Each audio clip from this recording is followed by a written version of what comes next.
Just like everyone else, I'm twiddling my thumbs as I wait for the Pokebank to go live. To my left, I see my Pokemon White with my all-star team patiently waiting to be unleashed in fully rendered 3D graphics. I'm tired of decimating the Elite Four, so I decided to toy around with my Pokemon that I have in my Y version.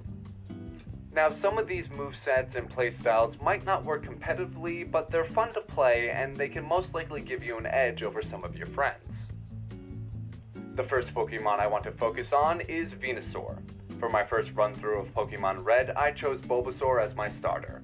I loved him back in the day, but now he kind of falls flat, especially compared to Charizard and Blastoise. However, now that we're in the new generation, Venusaur has more tricks up its sleeve.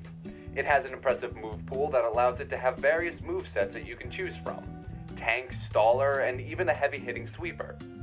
Now, my Venusaur isn't currently in top fighting conditions, as I'm not planning on competing anytime soon.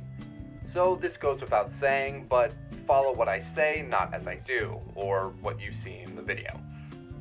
Where I think Venusaur shines the most is in a double battle, especially with intense sunlight.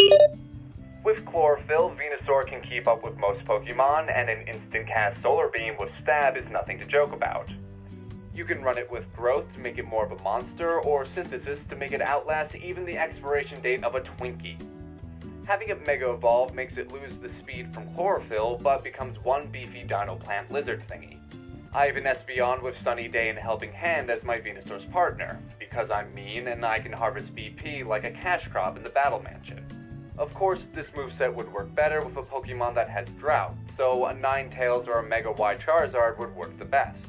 This moveset is kind of high risk, high reward. It only works if you can keep the weather as intense sunlight, and since weather only lasts 5 turns now, this may not be the best for long fights. And you're kind of SOL if your opponent changes the weather on you. You could give it a more poison-oriented moveset. With the new Fairy type, Venusaur has become an effective Fairy killer. The Toxic then Venoshock combo is always a great choice, but Sludge Bomb is more reliable if you don't want to waste time doing the setup. Give it Leech Seed and Protect for some defense, and you have a pretty annoying Venusaur on your hands. This works great with a poison team or a doubles partner like Tentacruel with poison moves like Toxic Spikes and Toxic.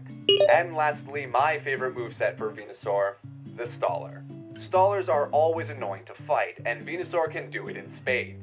Use Leech Seed and Toxic to whittle down your opponent's health, and have Protect and Ingrain to keep you alive.